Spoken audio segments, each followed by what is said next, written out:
gentlemen, please, please, please, I need your special attention. I have a very special person here with me today. This is one of the great point guards. And when I say great point guards, I'm a point guard. I like to think that I'm a great point guard. So when I know greatness, you know, I tell you that we have the one and only Taye Adeniyi. I hope I said it right. Yeah. How are you doing? Welcome to Real Talk. Yeah, thank you so much. Maybe you permit me to say Happy New Year. Happy, it's a new season, New Year. New Year. Yes, we are. Today is the first day of 2022. So thank you so much for bringing that up. It is a very happy New Year. So we're very happy that we made it here. Welcome to the show. Thank you. Thank you so much. Thank you, Kingsley. Thank you, my partner, in the game. We were just sharing that when I was playing, she was playing at the same time. So I loved her game. She was one of those, point guards that can, get in there and, cause a little bit of havoc there. So which I love very much, Well. and she did remind me that she's a better shooter than me, which she was. She used the whole world knows. Like Steph. Not for me. The whole world knows. Well, you were shooting like Steph Curry. I was just trying to keep people, honest. I was just trying to make them step back a little bit. Wow.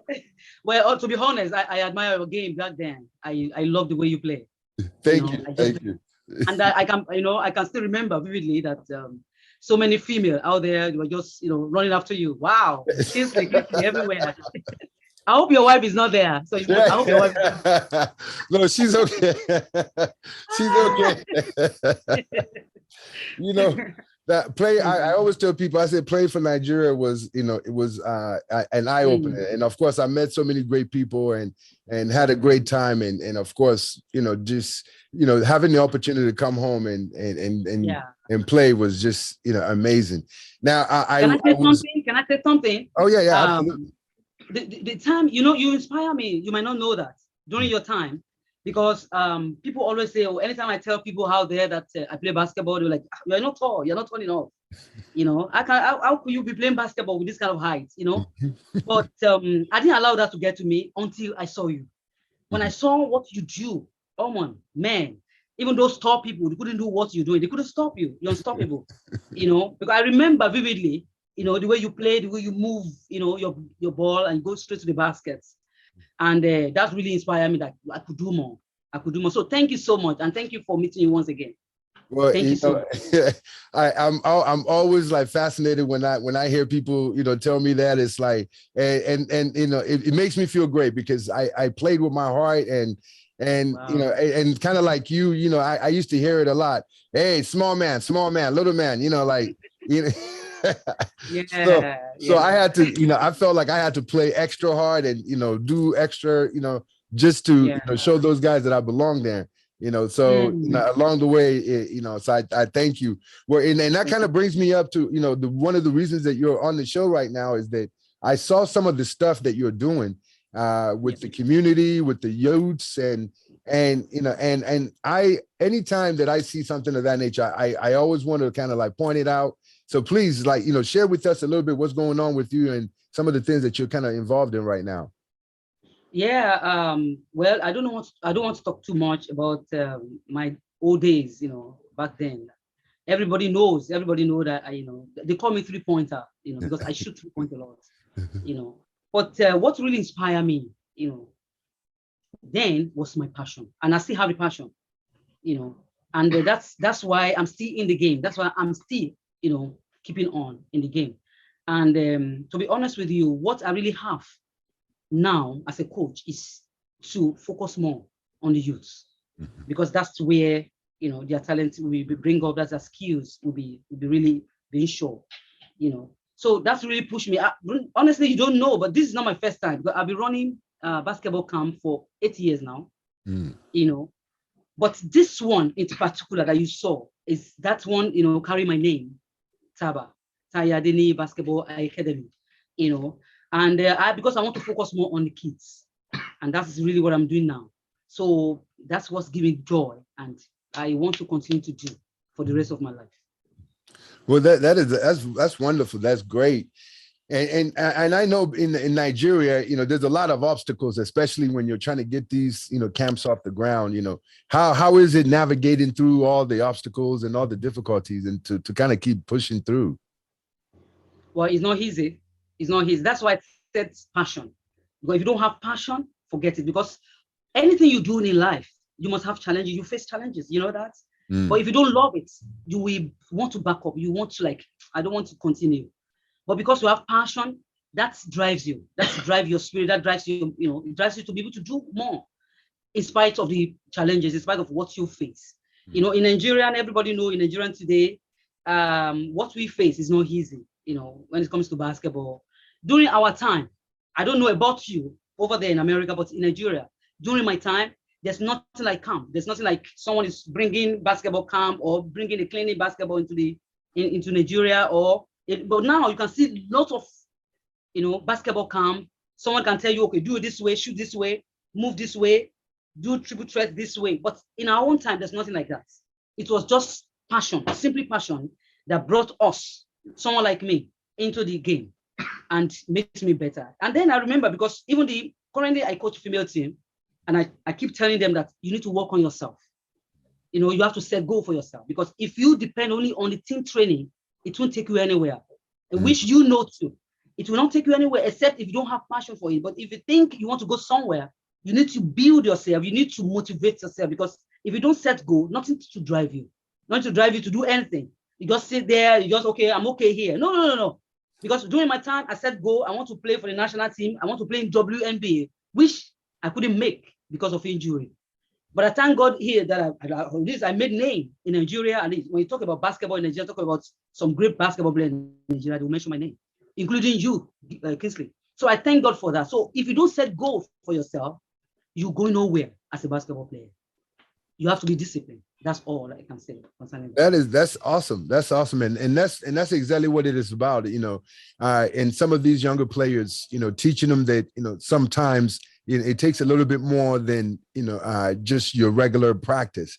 There's a story about Kobe Bryant that, the late great Kobe Bryant, and when there was a rookie or maybe a first or second year player, and when they came to practice, they got to practice early. Kobe was already in practice. He had been there maybe 30 minutes already, warming up.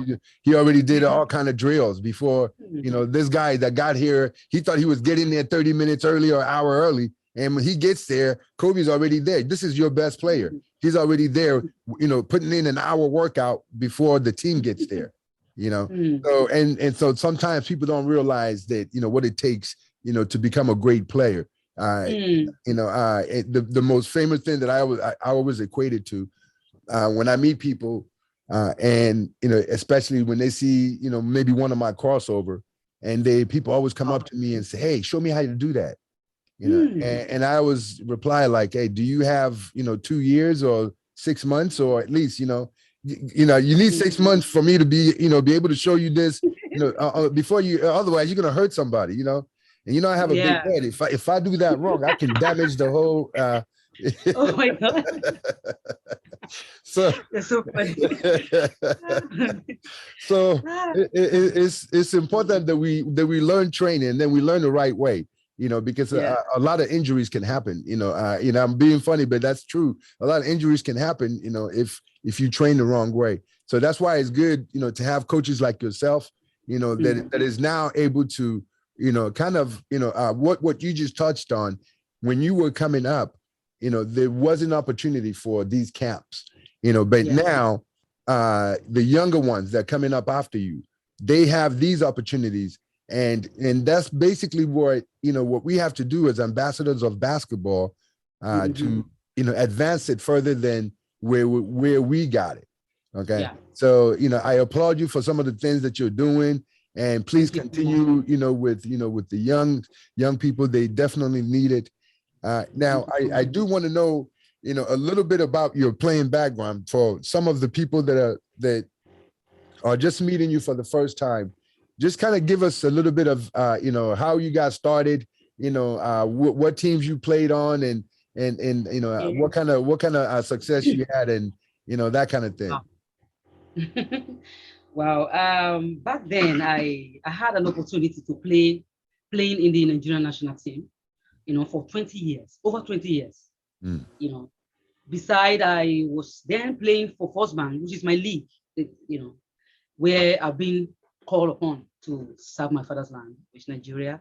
And I was a great player. I play well, I shoot well. And because I try to train with men, I don't train with my fellow, I don't train with girls. I train with boys. I train with guys that is better than me. And that's what makes me give me an edge, makes me exceptional on the courts. So I play for the national team. We travel here, and I had the opportunity to travel all over the world. I've been to so many countries. I've met great players. I've met great people. I've had an opportunity in so many places, all through because of the game, and before the injury set in. So I have to stop when the injury set in. If you permit me today, I still want to talk about the injury because, but a lot of sport people face that every day. So, sometimes we don't know how to handle it in Nigeria. I don't know about other countries, but in Nigeria, we need to focus on those areas because I think in that area we are lacking. We don't know what to do concerning that. And I myself has experienced it, so I know when people, get injured and they couldn't continue, or maybe because of money or because no support or something, something happened. So what do we do about that? Because we need to focus on that area, especially in this country, Nigeria. That's a very good point that you bring up, and that's kind of that's an area that I think that we don't talk about it a lot, and that's injury happens to all of us. Yeah. And a country like Nigeria, yes, we do need to do better. Like here in the United States, when there's an injury, there's a lot of attention and obviously treatments and so on. There's insurance and protections for players. I'm very, very strong on player advocacy in terms of what we should be doing for our players. When I played for Nigeria, I remember I got hurt in 1998 in Greece. We were playing Australia. I sprained my ankle during the game, and that was the game to advance. Like if we win that game, we basically advance out of the round, out of the round of 16 or whatever. And I came to the sideline, obviously I sprained my ankle. I came to the sideline, and I think we had, the team doctor was the football doctor or something. I can't even remember. I just remember that he couldn't tape my ankle. Julius Wonsu, came and taped my ankle. Another player, right? Julius was like, I got this. And I'm on the sideline, with my leg. Wow. And Julius, takes off my, my shoe, and he takes the tape, and he tapes my ankle, and at least enough for me to be able to go back in the game, Wow. Wow. And so I remember that situation. I was like, okay, no, and obviously there's stories about people having real, that wasn't a real injury, a major injury to keep me out or for my career. But obviously there's people that have injuries and stuff, and they need to be taken care of. And we need to do a better job of that and find ways for players, that way, and even recovery. So, good treatment. So maybe the injury that you had, maybe it's a career-ending injury that didn't need to be, maybe it could have been resolved. So that's what I mean is that, sometimes we need to kind of look and maybe see what we can do to do better, Because either we like it or not, sport people get injured. There's nothing we can do about it, but the government has to do something about it. We need to do something about it, So it's very, very, very, very important. Very important. Now these girls that, that you're training now, what, like, is there any protections for them? Like, like it's kind of like what we're talking about. If they get hurt, is there a little better system than, when you were playing, hopefully things are progressing a little bit better. How are things? Yeah, for now, I'm focusing on how to, I run two programs, beside my academy. I do what they call neighborhood basketball, Okay. Where you can, create an awareness in the neighborhood, like, okay, there's something going on. There's something they call basketball, because it's not everybody. Mm-hmm. You'll be surprised that a lot of people there don't even know anything about basketball, especially female. Because when I walk in the streets of Lagos, I see tall people. Most of them are female, but they are quite aged, maybe 22, 24, and that really got to me like, wow. If I ask them, like, why are you not playing basketball? They don't have the information. They don't even know, So, but now that's what's really pushed me to, like, I have to create this awareness in the neighborhood. I can go to so area, create awareness, get some T-shirts, get some support, let them know that there's something called basketball. There's something called female basketball as well. Because, I really want, because so many female, they're like timid.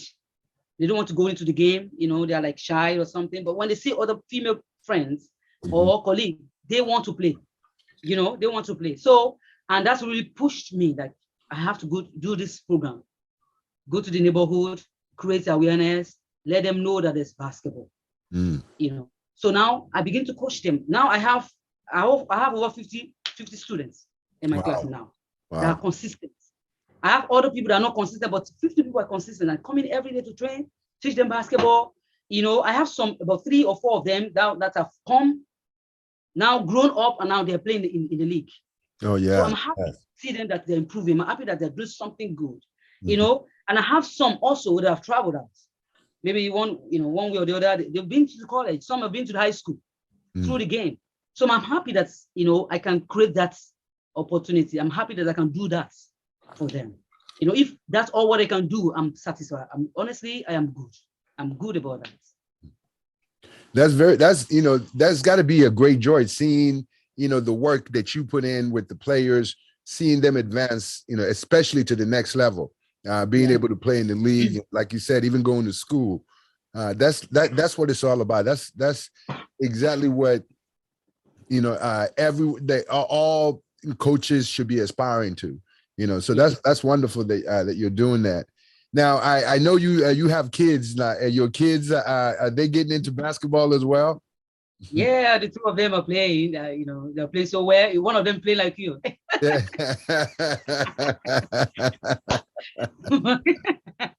And I hope your kids too are playing basketball. You're engaging them in the game. My kids, they it's like right now my oldest is 5. So wow. Yeah. So he's really, into it. He wants to do what daddy does. So yes, I can't wait to see. Yeah. Now it's small Kingsley, That's right. And it's the good thing about it. So I'm really, really happy that we have a chance to kind of catch up. I want you to, please, like come on the show. I be an ambassador for us in terms of what's going on, in Nigeria. We need to be able to, continue to push and especially, when you're doing something, please let us know what you're doing. Let's spotlight it. Let's, feature some of the, the camps, on the show, so we can show some of your training. And, so I want to show grassroots basketball, so that would be really, really wonderful if we can, maybe, next time when you're training, some videos or something of that nature. That way we can, show some of the, our people here, some of the things that's going on with you. Okay. Thank you so much, Kingsley. I'm really, really excited to be here. Oh, it's my pleasure. It's my pleasure. I'm honored to meet with you again. I'm so happy to be here. Well, definitely because I'm having other program coming up in 2 months' time. This one is going to be massive. It's going to be big. So I'm going to let you know about this. Definitely. We'll cover it. Let's cover it. Let's make sure that we get the information out. Okay, no problem. Well, this is Kingsley Ogudere, talking with one of the great point guards for Nigeria, Taye Adeniyi. And it's been really nice catching up with you. So this is a spotlight of greatness. Coming back at you. Thank you. All right. Thank you. You have a good day. Happy New Year again. Right. Thank you so much, Kingsley. Thank you so much. All right. Bye-bye. Bye.